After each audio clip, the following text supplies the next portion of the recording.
الحمد لله رب العالمين والصلاة والسلام على خاتم الأنبياء والمرسلين سيدنا محمد وعلى آله وصحبه أجمعين. أعوذ بالله من الشيطان الرجيم. وإذا العشار عطلت وإذا الوحوش حشرت وإذا البحار سجرت سبحانك لا علم لنا إلا ما علمتنا إنك أنت العليم الحكيم. رب اشرح لي صدري ويسر لي أمري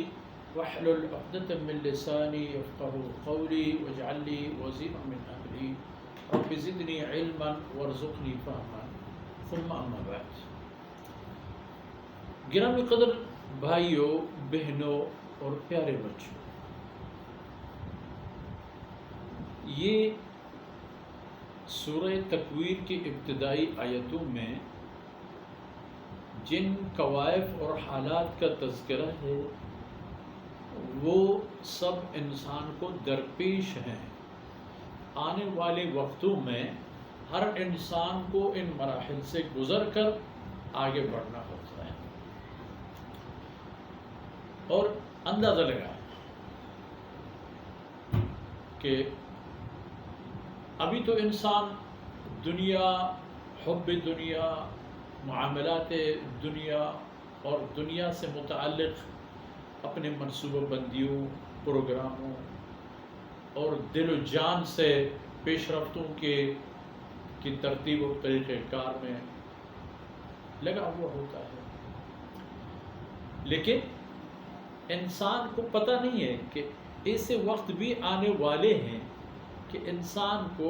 اپنی جان بھی مصیبت لگے گی. تو انسان کو بہرحال اور باہر کے اس بات کی تمیز اور احساس ہونی چاہیے کہ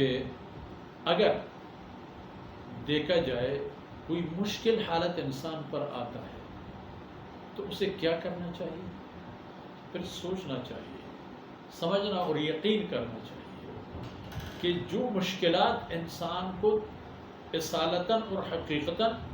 اس صورت میں درپیش ہوتے ہیں کہ انسان کی کوئی ریسکیو کا کوئی انتظام نہیں ہو سکتا ہے، بچاؤ کی کوئی طریقہ کار نہیں ہوگا، کوئی ساتھ دینے کے لیے نہیں آئے گا، کوئی ہاتھ پکڑنے کے لیے نہیں آئے گا، کوئی کسی بھی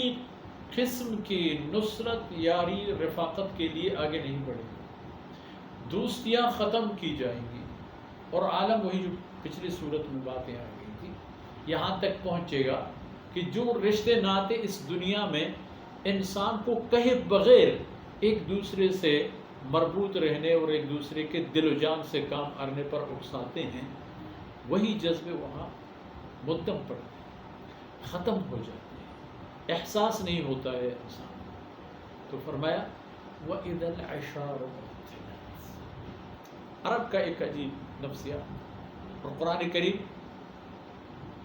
کے پہلے مدعو، اس کی دعوت کے پہلے ہدف حجاز شریف کے لوگ ہیں. اہل مکہ،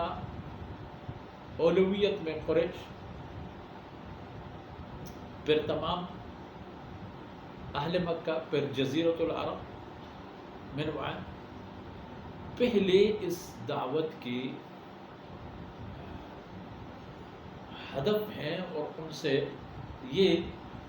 کہہ دی گئی ہے کہ وہ اس دعوت کو قبول کریں. عرب کے لیے قیمتی سامان،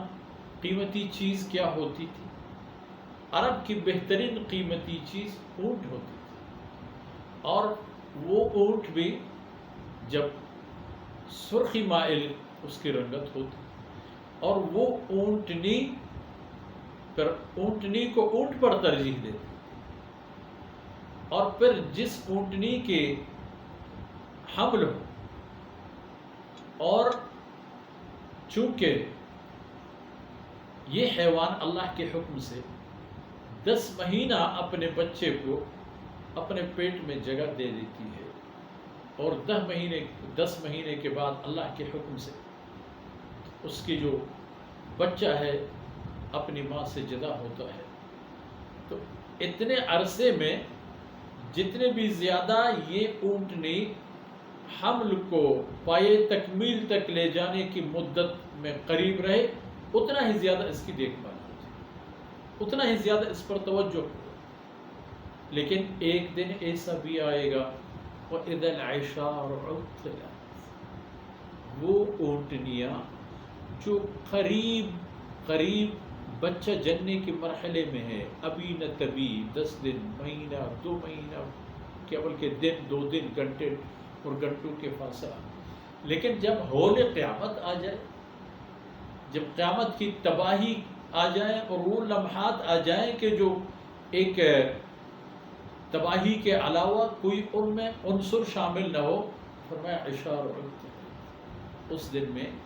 وہ اونٹنیاں جو بالکل قریب ہیں کہ اپنے بچے کو دنیا میں لے آئیں، ان کو ان کی حالت پر چھوڑ دیا جائے، کوئی ان پر توجہ نہیں کرے، توجہ کر کے کیا کرے؟ اسے پتا ہے کہ جس مصیبت سے اس کا واسطہ ہے وہ اسی مصیبت کے زد میں آ چکا ہے،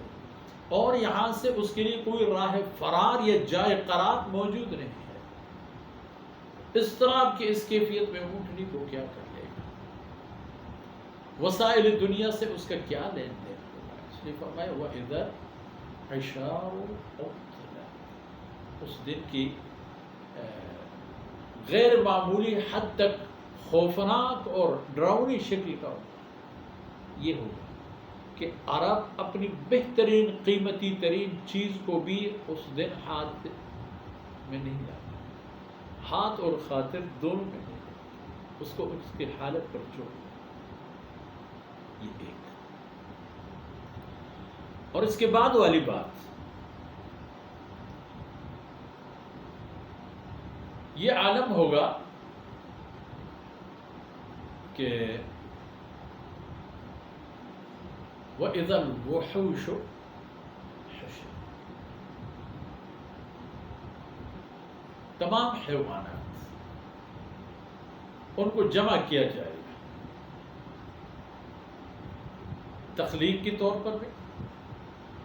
انہیں عدم سے دوبارہ وجود دیا جائے گا، اور حشرت میں یہ معنی بھی شامل ہے کہ وہ حیوانات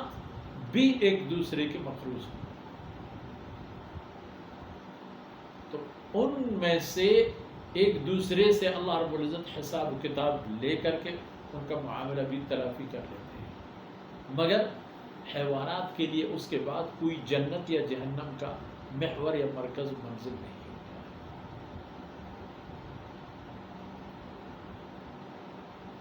بس یہی ہوتا ہے کہ حساب کتاب ہونے کے بعد فنا ہو جاتا۔ اللہ رب العزت نے یہ کریڈٹ اور سعادت انسان کے حصے میں ڈال دی ہے کہ اس کی زندگی کے لمحات، یہ میدان، یہ دائرہ اس کا دار العمل ہے، اور یہاں اسے کرنا پڑتا ہے، کرنا، گننا نہیں، کرتے جاؤ کرتے جاؤ کرتے جاؤ۔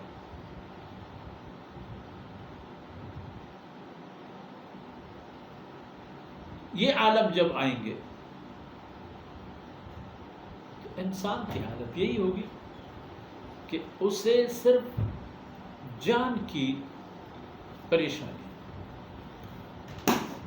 صرف جان کا فکر کہ کس طرح وہ ان آفتوں اور مصیبتوں سے جان چھڑائے اور اس پر یہ تباہی نہ ہو جائے۔ اور ایک اور بات، وَإِذَا الْبِحَارُ سُجِّرَتْ، وہ دن بھی دور نہیں ہے، یہ سب کیفیتیں اسی دن کے منظر ہیں، اور اسی دن سمندر پورے محیط اطلسی، پورے دنیا کو اپنے احاطے میں لینے والے دریا، سب کے سب اتنا ان میں ابال آ جائے گا، اتنی حرارت اور شدت آ جائے گی کہ ان سے دھواں نکل رہا ہوتا ہے اور انسان یہی سمجھ رہا ہوتا ہے کہ وہ آگ لگ چکا ہے۔ پانی میں آگ لگانا اللہ کے لیے کون سی بڑی بات، یا اس کو اس حد تک ابالنا کہ وہ آگ ہی بن جائے، اللہ رب العزت کے لیے کیا مشکل ہے۔ مطلب یہ تمام مراحل انسان کو درپیش ہے، مولانا کو درپیش ہے، واعظ کو درپیش ہے، سیاستدان کو درپیش ہے، وکیل کو درپیش ہے۔ انسان پھر یہ دیکھے کہ میں کیا کر رہا ہوں، میں کیا کو رہا ہوں، میں کیا پا رہا ہوں، میرا جہت کہاں ہے، میرا نظر کہاں ہے، میرا ارادہ کہاں ہے اور منزل کہاں ہے۔ امید ہے کہ انسان ان نکات کی خیالداری کرتے ہوئے کہیں نہ کہیں اپنے منظر مقصود تک پہنچ جاتا ہے۔ آج کی نشست میں انہیں باتوں پر اکتفا کرتے ہیں اور دعا کرتے ہیں کہ اللہ رب العزت ان ناقص کلمات اور کاوش کو اپنے شرف بارگاہ قبولیت سے نوازے۔ وصلی اللہ علی نبینا محمد وعلی آلہ وصحبہ۔